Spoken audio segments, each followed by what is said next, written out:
우리는 요한계시록을 함께 묵상해 가고 있습니다. 요한계시록이 총 22장까지니까 벌써 장수로 따지면 절반 정도 지나온 것 같습니다. 계속해서 세상에 대한 일곱 인, 일곱 나팔, 그리고 일곱 대접의 심판 이야기를 우리는 보고 있습니다. 어제까지 일곱 나팔이 불려졌습니다. 하나님의 심판은 반드시 임할 것이고 하나님의 정의가 이루어지며 공의가 선포되어질 것입니다. 이 모든 것이 보좌에 앉으신 하나님과 어린 양이 통치하고 있다는 사실을 믿음으로 고백하며 선포하는 모든 성도님들 되기를 간절히 소망합니다. 그리고 이제 16장에서 나올 일곱 대접의 심판 이전에 12장에서 15장까지 여러 가지 표징을 통해 어떻게 하나님의 통치가 이루어지고 성도의 삶이 어떠해야 하는지 하나님은 요한에게 보여주고 계시는 것입니다.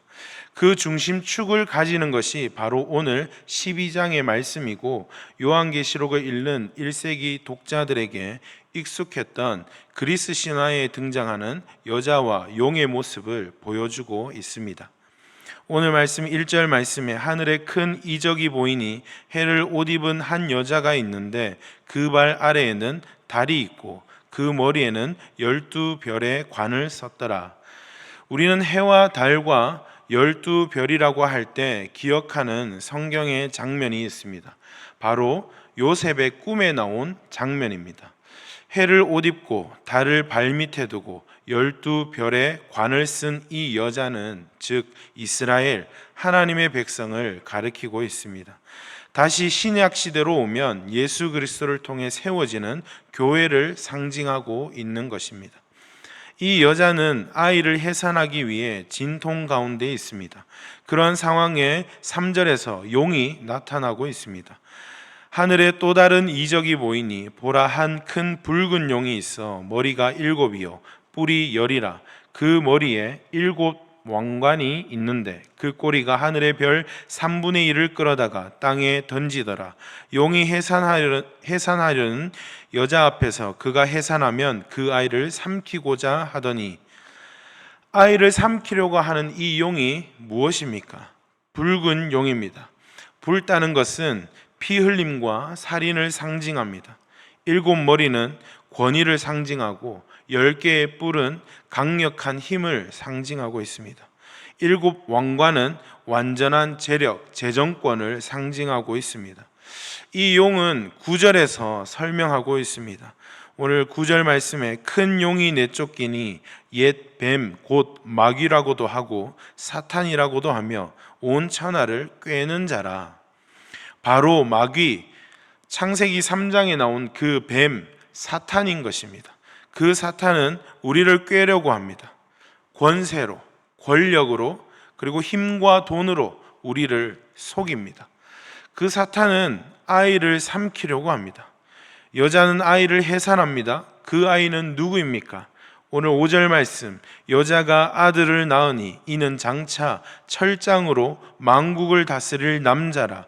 그 아이를 하나님 앞과 그 보좌 앞으로 올려가더라. 바로 시편 2편에서 예언된 메시아 예수 그리스도인 것입니다.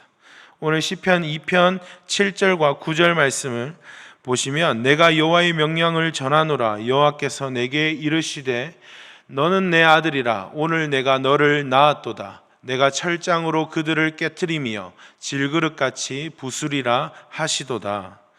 철장으로 만국을 다스릴 남자가 태어난 것입니다. 바로 예수 그리스도께서 태어난 것입니다. 사탄은 예수 그리스도를 삼키려고 기다렸습니다. 삼키고자 했으나 예수님은 하늘로 올려지십니다. 이때 6절 말씀에 여자는 광야로 도망하고 있습니다. 그 여자가 광야로 도망하며 거기서 1260일 동안 그를 양육하기 위하여 하나님께서 예비하신 곳이 있더라. 여자인 교회는 해를 옷 입고 달을 발 아래 두고 12별의 관을 쓴 영광스러운 모습입니다. 이 영광스러운 교회는 광야에 있다는 것입니다. 그 광야를 하나님께서 예비해 두신 것입니다. 우리가 생각할 때 광야는 춥고 배고프고 때로는 뜨겁고 우리에게 시련과 고통을 주는 것 같지만 그 광야가 우리의 피난처가 되고 우리의 보호처가 되며 우리를 훈련시키는 곳이면서 우리가 양육을 받아 그리스도의 분량으로 자라게 되는 곳임을 믿으시길 바랍니다. 교회된 저와 성도님들이 자라게 될 이 광야에서 하나님이 우리와 함께 하시며 동행하여 주신다는 것을 믿는 모든 성도님들 되기를 소망합니다. 여기까지 요한의 시선에서 여자와 용과 아이의 등장인물들이 나왔다면 이제 요한의 시선에 하늘에서 벌어진 전쟁이 보이고 있습니다. 이것은 하나님의 백성을 지키려는 전쟁입니다.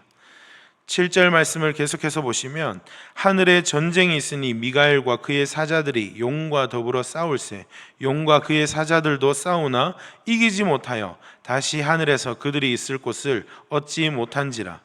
큰 용이 내쫓기니 옛뱀 곧 마귀라고도 하고 사탄이라고도 하며 온 천하를 꿰는 자라. 그가 땅으로 내쫓기니 그의 사자들도 그와 함께 내쫓기니라. 천사 미가엘의 군대가 사탄을 물리치고 사탄과 그 부하들은 하늘에서 쫓겨났습니다. 9절에서 땅으로 내쫓겼다고 말하고 있습니다. 우리는 1절부터 이 장면을 그대로 이어지면서 봐야 합니다. 용은 아이가 태어나면 삼키려고 했습니다. 이 용은 땅으로 내쫓겨졌습니다. 여자가 해산한 아이를, 그 예수 그리스도를 땅에서 보게 됩니다. 사탄은 예수 그리스도가 십자가의 죽임으로 삼키려고 했습니다. 그러나 예수님은 사망을 이기시고 부활하셔서 하늘로 승천하셨습니다. 하나님의 보좌 앞으로 올라가셨습니다. 10절 말씀, 내가 또 들으니 하늘에 큰 음성이 있어 이르되 이제 우리 하나님의 구원과 능력과 나라와 또 그의 그리스도의 권세가 나타났으니 우리 형제들을 참소하던 자 곧 우리 하나님 앞에서 밤낮 참소하던 자가 쫓겨났고. 예수님이 승리하셨습니다. 전쟁에서 승리하셨습니다. 이것은 사도 바울은 이렇게 말하고 있습니다. 로마서 1장 3절 말씀에 그의 아들에 관하여 말하면 육신으로는 다윗의 혈통에서 나셨고 성결의 영으로는 죽은 자들 가운데서 부활하사 능력으로 하나님의 아들로 선포되셨으니 곧 우리 주 예수 그리스도시니라. 아멘. 바울은 다시 이것을 경건의 비밀이라고 하고 있습니다. 디모데전서 3장 16절 말씀에 크도다 경건의 비밀이여 그렇지 않다 하는 이 없도다. 그는 육신으로 나타난 바 되시고 영으로 의롭다 하심을 받으시고 천사들에게 보이시고 만국에서 전파되시고 세상에서 믿음 받으시고 영광 가운데서 올려지셨느니라. 할렐루야. 아멘. 성도 여러분, 우리가 광야에 있다고 해서 우리는 패배한 것이 아닙니다. 우리의 지금의 현실이 광야에 있다고 해서 우리가 지고 있는 것이 아닙니다. 이미 예수 그리스도께서 이 전쟁에서 승리한 줄 믿습니다. 그래서 12절에서 이렇게 말합니다. 그러므로 하늘과 그 가운데 거하는 자들은 즐거워하라. 우리는 광야 같은 삶을 살아도 핍박과 고난의 삶을 살아도 즐거워할 수 있는 것은 이미 승리하신 주님께서 우리와 함께 하시는 줄 믿습니다. 그렇습니다. 우리에게 여전히 고된 성도의 삶이 남아 있습니다. 우리에겐 성도의 삶이, 고된 삶이 여전히 존재하고 있습니다. 이것을 우리는 부정할 수 없습니다. 그 이유를 오늘 말씀에서 알려주고 있습니다. 12절 중반절부터 보시면 그러나 땅과 바다는 화 있을진저 이는 마귀가 자기의 때가 얼마 남지 않은 줄을 알므로 크게 분내어 너희에게 내려갔음이라 하더라. 마귀에게는 아직 남아있는 시간이 있다는 것입니다. 그리고 그 시간은 얼마 남지 않았다는 사실도 그들은 알고 있었습니다. 그래서 그들은 크게 분을 내고 있습니다. 하나님의 승리가 이루어졌음에도 왜 이 땅에 믿는 자들에게 고난이 있는지 우리는 말씀을 통해 알 수 있는 것입니다. 요한의 시선이 하늘에서 이제 땅으로 옮겨집니다. 내쫓겨진 용들이 이 땅의 교회를 박해합니다. 예수 그리스도를 낳은 교회를 박해하고 있습니다. 그럼에도 하나님은 출애굽에서 이스라엘 백성에게 하셨던 것처럼 독수리의 날개로 광야로 인도합니다. 15절에서 용이 이제 뱀으로 표현되며 여자를 물에 떠내려가게 하기 위해 물을 뱉지만 땅이 물을 또한 삼킵니다. 이것 또한 출애굽에서 홍해의 그 땅이 물을 삼켰던 것과 같이 뱀의 물을 삼키고 있는 것입니다. 이 뱀의 물은 하나님과 어린 양의 보좌에서부터 나오는 생명수와 정반대되고 있는 것이죠. 용은 더욱 분노하여 여자의 남은 자손들과 싸우려고 합니다. 오늘 마지막 절 17절 말씀에 용이 여자에게 분노하여 돌아가서 그 여자의 남은 자손 곧 하나님의 계명을 지키며 예수의 증거를 가진 자들과 더불어 싸우려고 바다 모래 위에 서 있더라. 뱀은 물을 쏟아냅니다. 교회를 향해 참소합니다. 우리를 속입니다. 죽음을 꾀하고 있는 것입니다. 남은 자손들에게 쏟아낼 것입니다. 성도 여러분, 우리는 예수 그리스도로 말미암아 이미 승리한 줄 믿습니다. 그러나 오늘 말씀을 통해서 아직 우리에겐 완성될 그날까지 영적 전쟁이 남아있다는 사실 또한 믿으시길 소망합니다.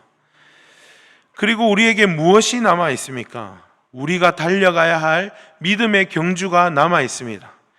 그리고 이 경주를 이어갈 다음 세대들이 남아있습니다.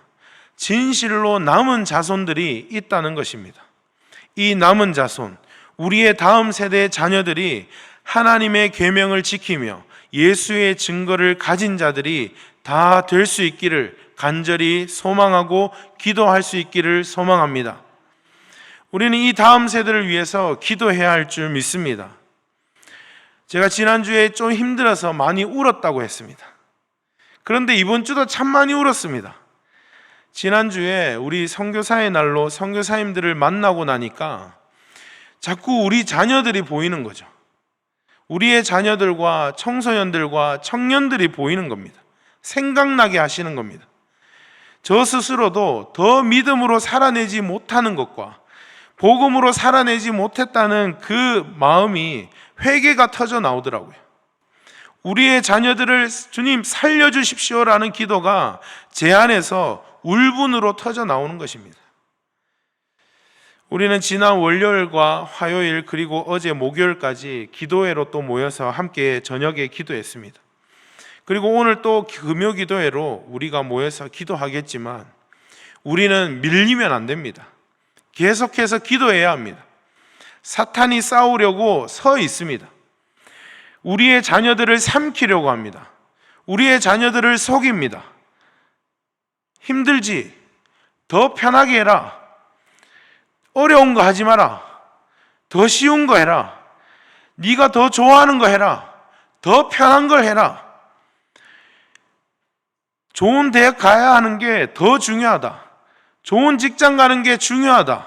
돈 많이 버는 게 더 중요하다라고 속입니다. 그러나 아닙니다. 나를 만드신 하나님을 아는 것이 가장 중요한 것입니다.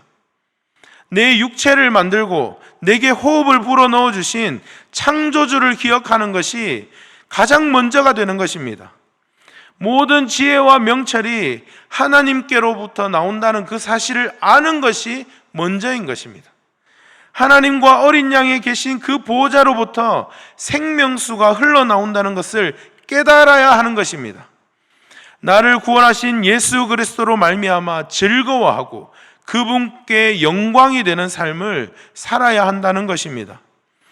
우리의 다음 세대들이 예수 그리스도를 만나는 은혜가 있기를 기도하는 모든 성도님들 되기를 소망합니다. 그리고 우리는 가르쳐야 합니다. 무엇을 가르쳐야 합니까? 오늘 말씀 11절에 또 우리 형제들이 어린 양의 피와 자기들이 증언하는 말씀으로써 그를 이겼으니 그들은 죽기까지 자기들의 생명을 아끼지 아니하였도다. 아멘. 우리는 이 마지막 때를 살며 눈에 보이지 않는 그 사탄의 세력으로부터 이길 수 있는 저와 성도님들이 되기를 소망합니다. 그리고 우리는 이것을 우리의 남은 자손들에게 가르쳐 지키게 하여 저와 성도님들과 우리 다음 세대들이 이 영적 전쟁에서 승리할 수 있기를 소망합니다. 그리하여서 우리는 부흥을 경험할 수 있는, 그리고 그 부흥을 눈으로 목도하는 예수 그림교회 모든 성도님들 되기를 간절히 소망합니다. 기도하겠습니다. 하나님 아버지 감사합니다. 하나님 우리에게 아버지 그 독생자 예수 그리스도를 보내주심을 감사합니다. 십자가의 보혈과 부활하심으로 승리케 하심을 감사드립니다. 그럼에도 우리에게 아직 달려가야 할 믿음의 경주가 남아있고 우리가 아직 싸워야 할 영적 전쟁이 있음을 깨닫게 하심을 감사합니다. 우리가 어린 양의 피와 하나님의 말씀과 그것을 통한 우리의 간증으로 이기는 삶을 살아갈 수 있도록 은혜를 베풀어 주시옵소서. 우리에게 남은 자손들이 있습니다. 믿음의 경주를 이어갈 다음 세대들이 있습니다. 이들이 하나님의 계명을 지키며 예수의 증거를 가진 자들이 될 수 있도록 주님 은혜를 베풀어 주시옵소서. 우리도 이기게 하시고 우리의 자녀들도 세상으로부터 사탄의 권세로부터 이길 수 있도록 도와주시옵소서. 이를 위해 오늘 우리가 금요 기도회로 또다시 모입니다. 하나님, 성도들이 합심하여 기도할 수 있게 하여 주시옵소서. 이 시대에 교회가 어렵다고 하지만 그럼에도 불구하고 거룩하고 신실한 교회가 남아 있습니다. 부흥을 사모하고 부흥을 경험할 수 있는 예수 그 이름 교회가 되게 하여 주시옵소서.